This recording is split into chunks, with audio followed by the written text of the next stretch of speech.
எனக்கு எப்பவும் யாரும் வேணும்னு வெறுக்க தெரியாது. ஆனா எப்பவும் நான் விலகியதான் இருப்பேன். ஏன் தெரியுமா?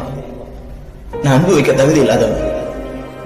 என்னோட அன்பும் என் மேல வைக்கிற அன்பும் என்ன நேசிக்கிறவங்களுக்கு கஷ்டத்தை கொடுக்கும்.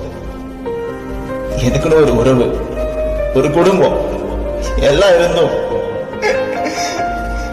எதுலையும் ஒட்ட விடாம தனிமையை தேடுதே, இதயமும் ஓடுதே, என்னை நானே தேடி தேடி பார்க்கிறேன், தேடி தேடி பார்க்கிறேன்,